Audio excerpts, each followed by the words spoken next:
Hello दोस्तों, स्वागत है आप सभी का एक बार फिर से मेरे YouTube चैनल पे। दोस्तों, आज के इस वीडियो में हम लोग पढ़ने वाले हैं finding rational numbers between two given rational numbers. और ये क्लास 8 में भी देखने के लिए मिलता है रेशनल नंबर में, और क्लास 9th में भी नंबर सिस्टम में आपको ये प्रश्न पूछा जाता है। तो दोनों क्लास के स्टूडेंट के लिए काफी ही इंपॉर्टेंट होने वाला है आज का इस वीडियो। आज की इस वीडियो में इस प्रश्न का पूरा हम दुख दर्द जो है ना वो दूर कर देंगे आपको। किसी भी क्लास में हो आप, या चाहे 8 में हो या 9 में हो, आप इजिली इस प्रश्न को बना सकते हैं। तो चलिए, इसके लिए कुछ स्टेटमेंट हम लिखे हैं, क्या कहता है, मतलब उसके कैसे क्या मेथड है, पहले पढ़ लेते हैं। इफ एक्स एंड वाई, एक मिनट रुकिए, इसको पढ़ते ही नहीं, कोई फायदा नहीं पढ़ के, डायरेक्ट पहले क्वेश्चन करते हैं। अगर आपको मन है तो पढ़ लीजिए, आप भी रुक जाइए, मत ही पढ़िए, पहले क्वेश्चन देख लीजिए कैसे बनता है, फिर पढ़ लीजिएगा, ठीक है, फिर समझ में आ जाएगा। चलिए, तो हम पहले क्वेश्चन देखते हैं। क्वेश्चन है find 3 rational numbers. 3 rational number find करना है बिटवीन 3 एंड 4, यानी कि 3 और 4 के बीच में 3 रेशनल नंबर फाइंड करना है। बहुत सिंपल बात है। अगर एक चीज बताइए, अगर आपको यह कहा जाता कि 5 और 6 के बीच में एक नेचुरल नंबर लिखिए, तो आप लिख पाते? नहीं लिख पाते। लेकिन अगर आपको यह कहते कि 5 और 7 के बीच में एक नेचुरल नंबर लिखिए, तो आप कहते ना 5 के बाद 6 होता, फिर 7 होता। कितना इजी था, यानी दोनों के बीच का गैप था वो आप बता दिए नेचुरल नंबर के लिए। लेकिन एक चीज बताते दोस्तों, अगर 5 और 6 के बीच में रेशनल नंबर पूछे लिखने के लिए, तो आप एक रेशनल नंबर नहीं लिख सकते हैं, इनफाइनाइट रेशनल नंबर लिख सकते हैं। यानी किन्हीं दो रेशनल नंबर के बीच में इनफाइनाइट रेशनल नंबर होता है। तो बात यह है कि हमारा जो आंसर अभी निकलेगा, हम जो 3 और 4 के बीच में रेशनल नंबर लिखेंगे, जरूरी नहीं है कि वो भी वही आपका है, प्रोसेस सही होना जरूरी है, ठीक है। तो चलिए हम लिखते हैं 3 और 4 के बीच में रेशनल नंबर। इस प्रश्न को हम पहले तो जनरल मेथड जो दिया हुआ है उसको देखते हैं सॉल्व करके, फिर उसके बाद हम इजी कौन सा मेथड होगा जिससे आप इजीली फाइंड कर सकते हैं, यानी बड़े बड़े नंबर का बहुत ज्यादा रेशनल नंबर फाइंड करने के लिए दिया हो तो फाइंड कर सकते हैं। जैसे इसमें 3 दिया हुआ है ना, इसी जगह मान लीजिए 50 रेशनल नंबर दे दे, 40 रेशनल नंबर दे दे, तो कैसे निकालेंगे? तो डिफिकल्ट हो जाता है। जिस मेथड से भी हम जो करने वाले हैं वो उस मेथड से, जनरल जो मेथड है, जनरल मेथड क्या है, ये दोनों संख्या को जोड़ दीजिए और 2 से डिवाइड कर लीजिए, यानी कि इन दोनों के जोड़ के 2 से डिवाइड करेंगे तो इनके बीच का संख्या मिल जाएगा। तो वो जो मेथड है 50 रेशनल नंबर निकालना है, तो वही बहुत दिक्कत होने वाला है, ठीक है। तो पहले 2-3 वाले के लिए कर सकते हैं, इजीली है। चलिए देखते हैं एक बारी। मान लीजिए 3 यहाँ होगा और 4 यहाँ होगा, ठीक है। तो इनके बीच का एक नंबर हम कैसे निकाल सकते हैं? इसको और इसको जोड़ लीजिए, यानी कि 3 और 4 को जोड़ लीजिए, x है तो ये y है, इन दोनों को जोड़ के 2 से डिवाइड कर लीजिए। कैसे करेंगे भाई? पहला रेशनल नंबर निकालने के लिए, फर्स्ट रेशनल नंबर के लिए क्या करेंगे, 3 + 4 कर देंगे ना, और भाई क्या कर देंगे, 2 कर देंगे। सिंपल है, यानी कि फॉर्मूला ही क्या कहता है, x + y और डिवाइडेड बाई 2। तो देखिए 3 और +4 कर लीजिए, डिवाइड कर लीजिए 2 से, तो 4 3 कितना होता है, 7 और डिवाइड बाई 2। तो ये कि फर्स्ट रेशनल नंबर निकल गया 7/2। इनके बीच का एक रेशनल नंबर निकल गया 3 और 4 के बीच में। तो फर्स्ट हो गया ना, ये फर्स्ट हो गया। तो सेकेंड के लिए क्या करेंगे? अब देखिए सेकेंड आपको निकालना है, तो ये 7/2 इसके बीच का नंबर है ना, इसके बीच का नंबर है ना। तो इसको और इसको अगर ऐड कर ले तो भी इसके बीच का एक नंबर निकल जाएगा। सिंपल बात है। तो चलिए अब देखिए इन दोनों को ऐड कर लीजिए, ये 1/2 तो है, तो देखिए ये 1/2 लिख दिया, क्योंकि यहाँ फार्मूला, अगर देखिए आप सोच रहे हो ये हम कैसे लिखते हैं, ये यहाँ इसमें 2 से क्यों डिवाइड किए हैं, तो वही यहाँ पे फार्मूला लिखा हुआ है, आपको बोले हैं वो बात में पढ़ लेना। तो 3 7 डिवाइडेड बाई 2 है, तो यहाँ पे देखिए एलसीएम अगर लेंगे तो क्या आ जाएगा, 2। यहाँ पे एलसीएम आएगा इसका 2, तो 3 2 जा 6 + 7 और बट्टे में कितना 2। इसको देखिए 1/2 और ये कितना हो जाएगा 6 6 12 और 113/2। इसको करेंगे तो कितना देगा 13/2 2 जा 4। तो इसके बीच का एक संख्या क्या मिल गया 13/4, ठीक है। अब जब इसके बीच में ले लिए हैं तो इन दोनों के बीच में भी तो एक संख्या होगा, यहाँ पे आप और भी निकाल सकते हैं, बोलो तो इन्फिनाइट निकाल सकते हैं। देखो इस 13/4 और 3 को भी ऐड करेंगे तो इसके बीच में एक निकल जाएगा। इसी तरीके से 13/4 और 7/2 को ऐड करेंगे तो इसके बीच में एक निकल जाएगा। इन दोनों को ऐड कर यहाँ पे जो संख्या आएगा उसके साथ ऐड करेंगे, फिर उनके बीच में निकल जाएगा। लेकिन हम यहाँ वाला निकाल के देखते हैं आप। तो थर्ड में क्या हो जाएगा जी, 7/2 लेंगे, प्लस में कितना 4 ये संख्या, और इसके बीच का यहाँ पे निकालना है, और इसको भी क्या कर देंगे 1/2, ठीक है। अब बताइए इन दोनों को एलसीएम ले लीजिए, तो 1/2 तो ये ऐसे ही रहेगा। यहाँ देखिए एलसीएम लेंगे तो क्या आ जाएगा 2, यहाँ इसका एलसीएम 2 तो कितना हो जाएगा 7 और 4 2 जा 8, ठीक है 4 2 जा 8, तो 8 7 7 41 15, तो 1/2 इंटू 15/2, यही ना। तो इसको करेंगे तो कितना आ जाएगा 15/2 2 जा 4, कितना आ गया 15/2 2 जा 4, तो वो ये कितना हो गया 15/4 यहाँ पे आ गया। तो इस तरीके से हम दोस्तों यहाँ पे 3 रेशनल नंबर निकाल चुके हैं, लेकिन ये मेथड थोड़ा आपको लेंदी नहीं लग रहा?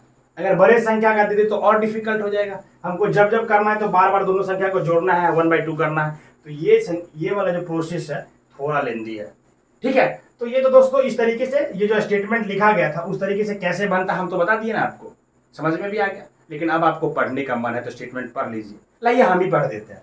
If x and y be 2 rational number, x और y 2 रेशनल नंबर है, such that x less than y, जहां पे x क्या होना चाहिए लेस देन y से होना चाहिए, then 1/2 x plus y is a rational number, तो वो भी क्या होगा 1/2 x प्लस y जो आप करेंगे वो भी एक रेशनल नंबर होगा बिटवीन x एंड y, यानी कि x प्लस y करके 2 से उसको डिवाइड कर देना, वही बात बोलो ना, ये दोनों को जोड़ लीजिए 2 से डिवाइड कर दीजिए, ये भी बिटवीन x एंड y के बीच में एक रेशनल नंबर होगा, यही बात कहता है। तो वही फॉर्मूला तो यहाँ पे हम लगा दिए हैं, हो गया। अब हम चलते हैं इजी मेथड की तरफ, जो आसान मेथड हो जिसे आप इजीली बना सकते हैं। तो चलिए इसको मिटा देते हैं। तो देखिए अब जो हम यहाँ पे प्रश्न लिए हैं वो कुछ इस प्रकार है, फाइंड 5 रेशनल नंबर्स, थोड़ा रेशनल नंबर की संख्या फाइंड जो हम करेंगे वो बढ़ा लिए, 3 से हम कहाँ आ गए 5 पे आ गए, बिटवीन 3/5 एंड 4/5। ओ ये तो फ्रैक्शन में वैल्यू है। अब बताइए, अब इसको बार बार जोड़ जोड़ के 2 से डिवाइड करेंगे, अच्छा लगेगा? किसी को अच्छा नहीं लगेगा, थोड़ा जरा बड़ा हो जाएगा। इजी मेथड अपनाइए। देखिए एक चीज आप देख रहे होंगे यहाँ पे 3/5, यहाँ पे भी 5 है, 4/5 यहाँ पे भी 5 है, यानी कि डिनोमिनेटर सेम है दोनों का। तो फिर एक बात आती है, अगर डिनोमिनेटर सेम होना तो ये मेथड और इजी हो जाता है, अगर डिनोमिनेटर सेम होना तो ये मेथड और इजी हो जाता है, यानी डिनोमिनेटर अगर सेम आपको मिलेगा तो आप और आसानी से बना सकते हैं, ठीक है। तो क्या डिनोमिनेटर सेम नहीं मिलेगा तो आसानी से नहीं बना सकते? हाँ बात तो है।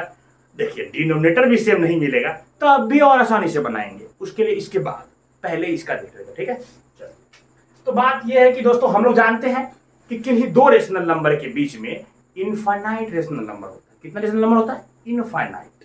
तो लिखिए सॉल्यूशन, देयर आर इनफाइनाइट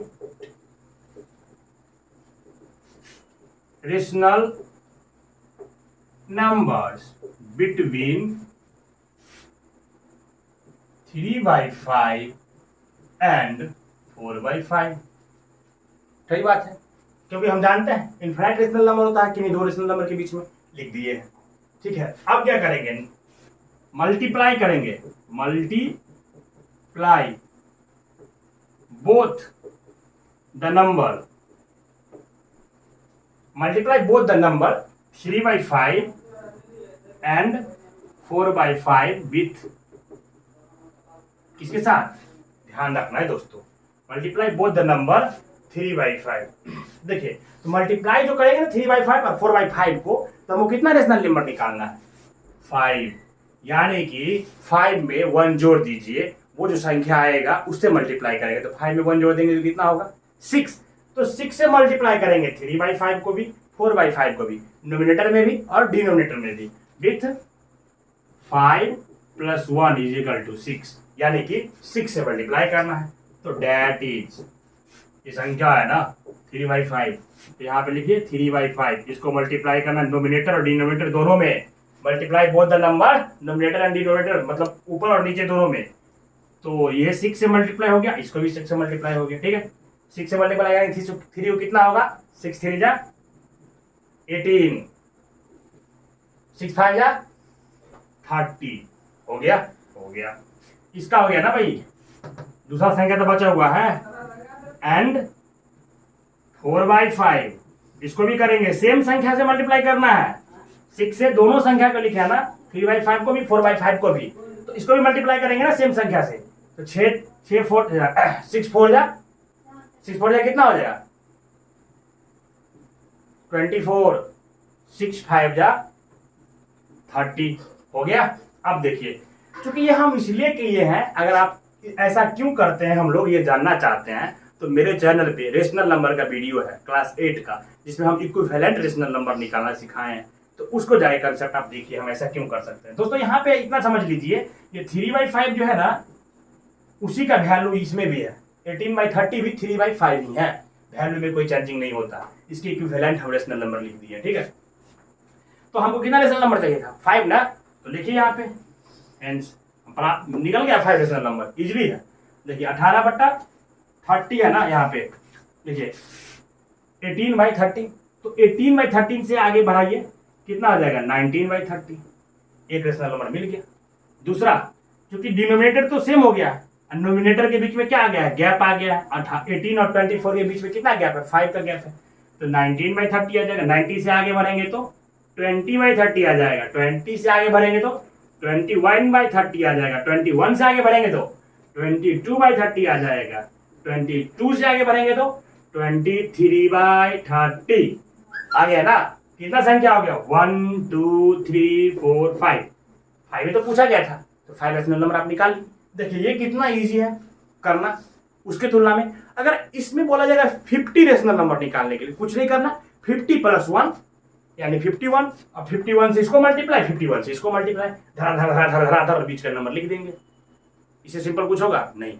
लेकिन बात ये आती है कि अभी हमने आपको क्या बताया, अगर डिनोमिनेटर सेम नहीं होगा तो फिर हमको कुछ और करना पड़ेगा, उसको भी देखते हैं। चलिए मिटा दें इसको, ठीक है, इसको मिटा देते हैं। आपने क्या दिया तो मिटा ही देते हैं।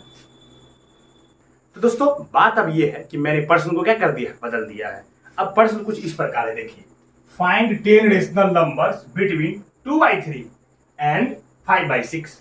अब आप देख रहे होंगे कि डिनोमिनेटर इसका भी 3 और इसका 6, यानी कि दोनों डिफरेंट है। इससे पहले वाले प्रश्न में दोनों सेम थे, अब यहाँ पे डिफरेंट है। और प्राप्त कितना रेशनल नंबर करना है? 10 रेशनल नंबर प्राप्त करना है आपको। तो थोड़ा संख्या भी बढ़ा दी है ना रेशनल नंबर फाइंड करने का। अब देखिए इजी से इसको कैसे बना लेंगे।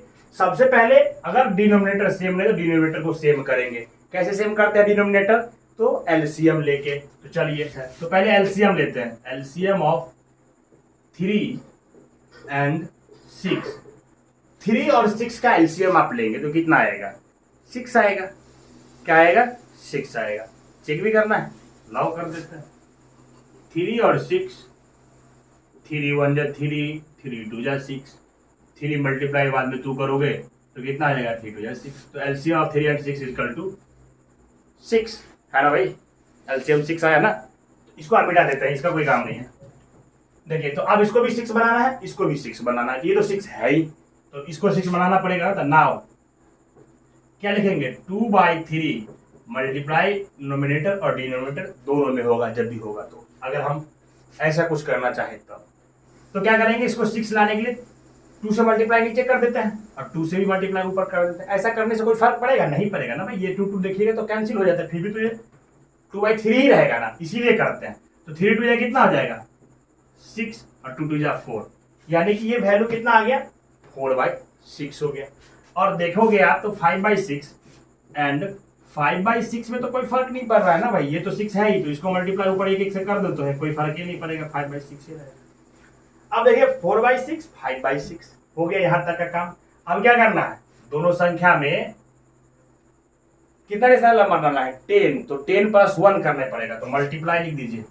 मल्टीप्लाई बोथ द नंबर, किसी से नंबर को मल्टीप्लाई करेंगे नंबर विथ 10 + 1 = 11। 11 से मल्टीप्लाई करना है इस संख्या को इन संख्या को, तो डेट इज लिख सकते हैं ना जी 4/6। इसको मल्टीप्लाई कीजिए 11 से, डिनोमिनेटर नोमिनेटर दोनों में। तो 11 4 जा 44, 11 6 जा 66। फिर अब क्या होगा? ये वाली संख्या 5/6, इसको भी 11 से और इसको भी 11 से, यानी नोमिनेटर डिनोमिनेटर दोनों में करते हैं। 11 5 जा 55 और 11 6 जा 66। तो अब आप देख रहे होंगे दोस्तों 44 और 55 इसके बीच में गैप कितना नंबर का आ गया? कम से कम 10 नंबर का गैप आपको मिल गया है। 10 ही चाहिए था ना। तो आप देखेंगे कि 44 और 55 के बीच में 10 नंबर का गैप है, यानी 10 नंबर का गैप है। हमको 10 ही रेशनल नंबर फाइंड करना था ना दोनों के बीच में, तो लिख दीजिए हेंस वो 10 रेशनल नंबर क्या हो जाएगा, शुरू करते हैं। तो 44 है ना, तो 45 बट्टा 66 एक, 46 बट्टा 66 दो, 47 बट्टा 66 तीन, 47 के बाद 48 बट्टा 66, 49 बट्टा 66, 49 के बाद हो जाएगा 50 बट्टा 66, और यहाँ लिख देते दोस्तों 51 बट्टा 66, और ये 52 बट्टा 66, और ये 53 बट्टा 66, और ये 54 बट्टा 66। तो कुल मिला के अब तो यहाँ पे 55 बटा 66 है ही, इनके बीच का ही ना चाहिए था। देखते हैं कितना है, 1 2 3 4 5 6 7 8 9 10। ओ 10 तो आ गया, 10 ही नहीं चाहिए था आपको, 10 ही चाहिए था ना। तो दोस्तों इस तरीके से आप अब रेशनल नंबर फाइंड करने वाला क्वेश्चन चाहे कैसा भी हो उसको इजीली बना सकते हैं। तो मिलते हैं नेक्स्ट वीडियो में, तब तक के लिए वीडियो कैसा लगा कमेंट में बताइए, और वीडियो अच्छा लगा हो तो लाइक कीजिए, वीडियो अच्छा ना लगा हो तो डिसलाइक कीजिए। मिलते हैं नेक्स्ट वीडियो में, फिलहाल के लिए इतना ही दोस्तों, बाय बाय।